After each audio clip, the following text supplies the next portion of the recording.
Bismillah ar-Rahman ar-Rahim wa salatu wassalam ala rasulillah. Assalamu alaikum wa rahmatullahi ta'ala wa barakatuh. Aujourd'hui, on va continuer la deuxième partie de l'exercice précédent.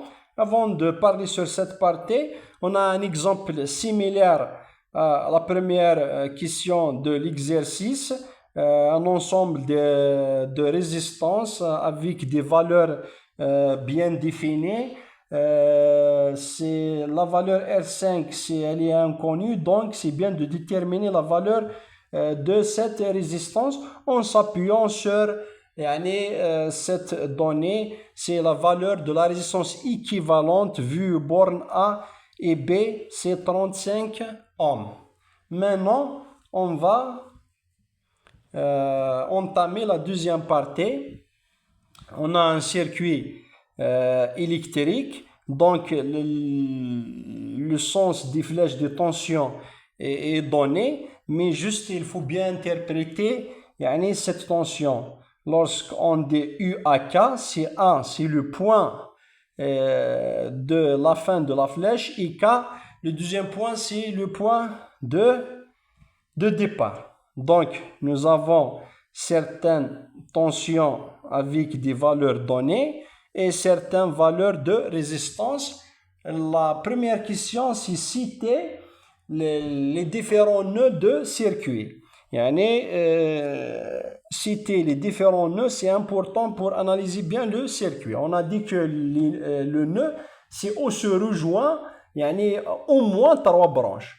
Quoi veut dire une branche? Une branche, c'est une portion de circuit où contient une portion de circuit comprise entre deux nœuds, contient au minimum un dipôle actif ou pas passif. Lorsqu'on parle par exemple de cette portion EF, vraiment pas considéré comme une branche parce que c'est un fil idéal de résistance nulle, donc il n'y a aucune chute de tension, donc le même potentiel entre les deux points, donc UEF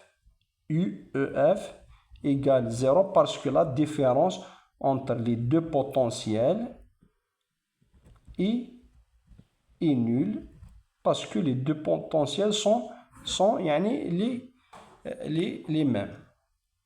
Donc, si on regarde le point C, on dit que c'est un nœud parce que tout simplement, on a une branche supérieure. Ce fil contient donc deux dipôles, donc c'est une branche, et aussi une branche inférieure, et on a une branche centrale, un dipôle, la résistance ou la batterie. Donc c'est un point de rencontre de 3 branches.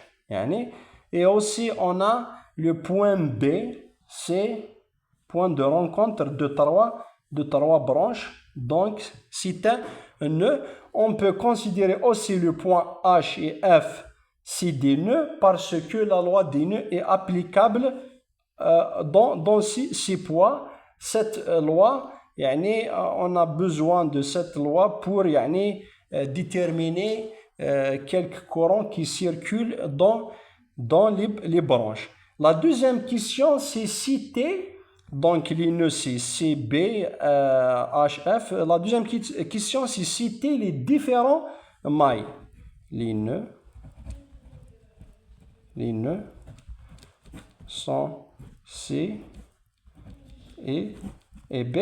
Les différents mailles de ce circuit, la maille c'est un contour fermé qu'on peut dessiner sans lever la main. Si on part de point C par exemple, on revient au même point. Si on part par exemple de point B, on revient au même point. Donc ça c'est une maille 1, ça c'est une maille 2 parce que c'est un contour fermé, ça c'est une maille 3 et on a la grande maille X externe. D'accord? Donc, elle n'a pas déterminé le nombre de mailles, mais cité, donc on va donner un seul exemple pour une maille. Donc, la maille 1, si on part de point, par exemple C, point A. Entre le point A et K, il y a une résistance, donc le point K. Entre K et B, il y a une résistance de ce point B. Entre de point B au point H. Entre le point H et le point D, il y a une batterie, donc au point D. Après, une résistance 3. Après, le point C. Donc, le même point de départ, c'est le même point d'arrivée. Donc, ça, c'est une maille. La deuxième question, c'est déterminer les tensions restantes. Donc, dans cette maille, déjà, on a la tension UKB est inconnue. Donc, on a les tensions HB et la tension UDH et la tension UCD sont tous connus. Donc, on peut déterminer la tension aux bornes de CB. C'est la somme des trois tensions. ECB, c'est la somme des trois tensions. UHB plus UDH plus ECD parce que sont dans le même sens. La tension complète ECB.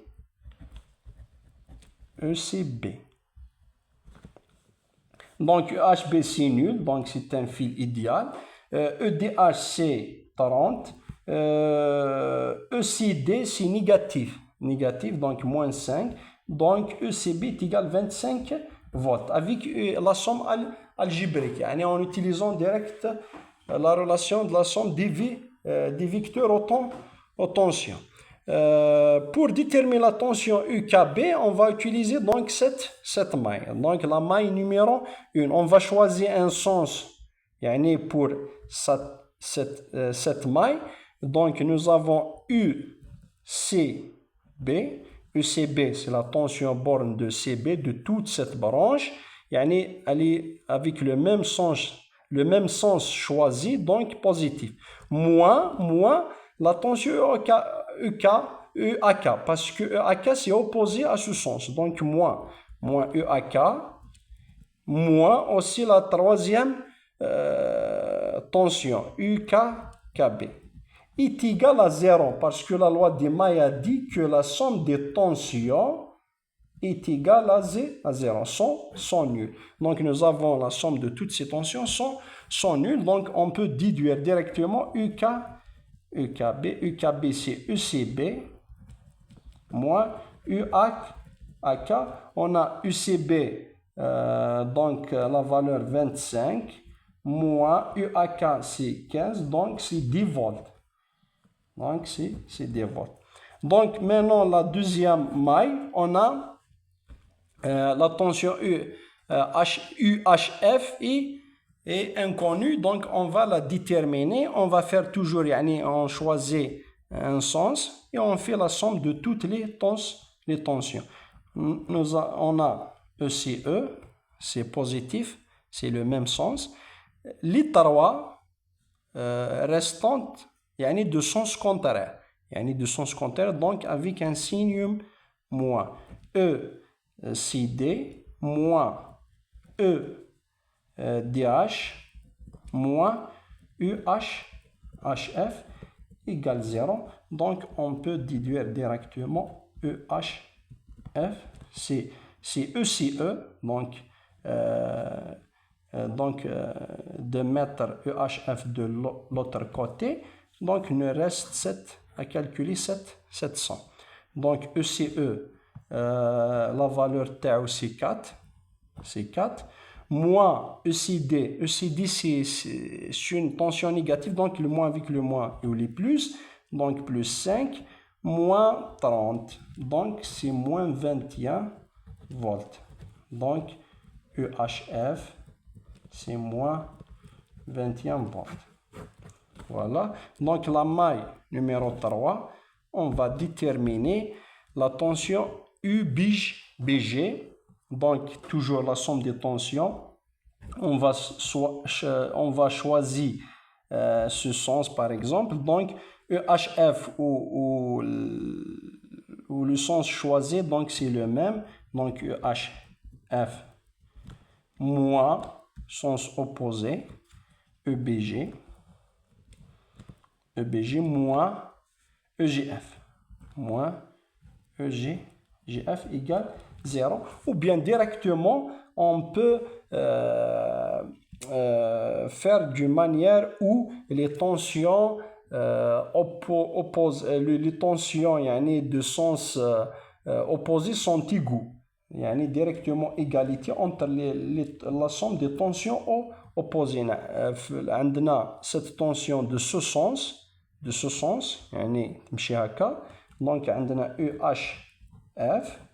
Les autres tensions de l'autre côté نكتبهم de ce côté. EBG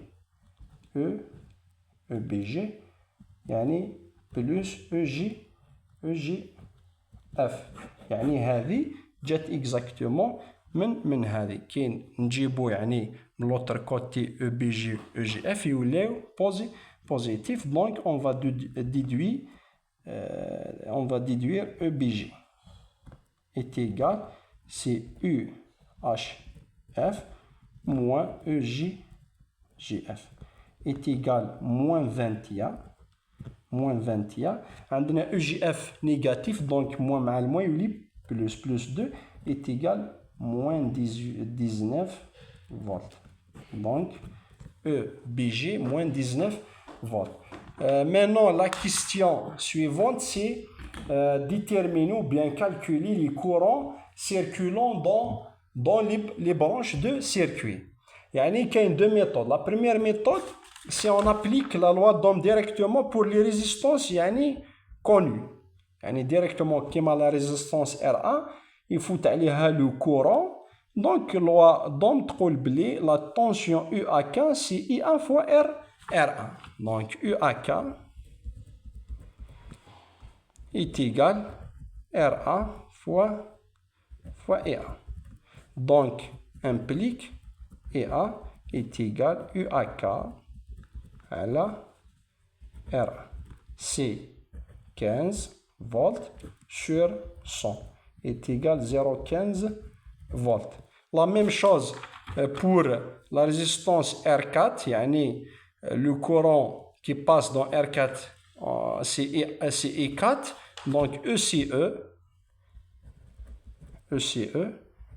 est égal E4 à R4 implique que E4 est égal ECE sur R4. ECE est égal ECE, c'est 4 sur 150. 4 sur 150 est égal 4 divisé par 150. Donc 0,026 ampères à peu près. Donc nous avons la tension entre les bornes de R5, c'est UHF. On a R5 fois I5, donc directement I5, c'est UHF, c'est moins 21 sur R5, c'est 50, donc 21 divisé par 50 est égal, 21 divisé par 50, 0,42 est égal 0,42 ampères. Donc moins 0,42 parce qu'il y a le moins 21, donc moins 0,42. Le sens négatif veut dire que c'est opposé au sens réel de courant. Il nous reste par exemple quelques courants. On va les trouver avec la loi des nœuds. Par exemple, on a ECD, on a la tension ECD sur une tension négative. Donc, EC moins ED, c'est négatif. Donc, EC elle est inférieure que ED.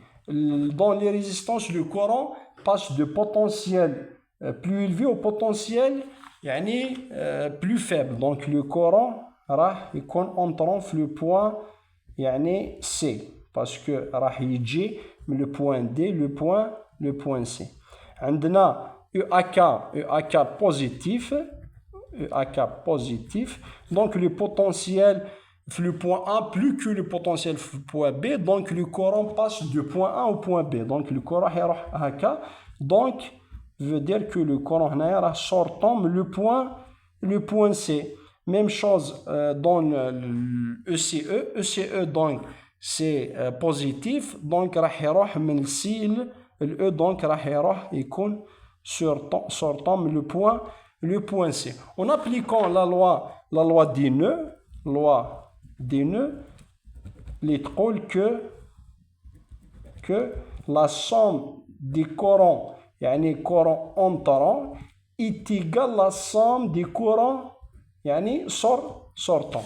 هنا عندنا يعني deux courants sortants, la somme تاعهم c'est bon, عندنا le courant entrant c'est E3 par exemple, est égal à la somme des courants sortants, I1 ou I4, donc I1 plus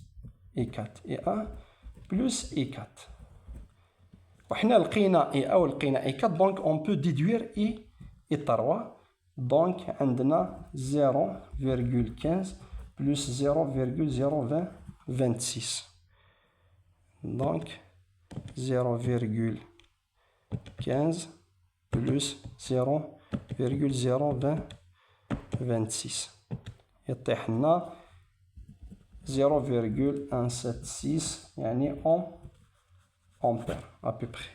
Donc c'est la même chose pour d'autres courants. On peut tous les déduire avec la loi des nœuds, donc en appliquant la loi des nœuds en point B, et aussi voilà, en appliquant la loi des nœuds point B, on va trouver يعني d'autres courants. Donc I4 لقيناه, donc I3 aussi لقيناه, I5 لقيناه, IA لقيناه, donc il reste à déterminer donc I2 ou I7.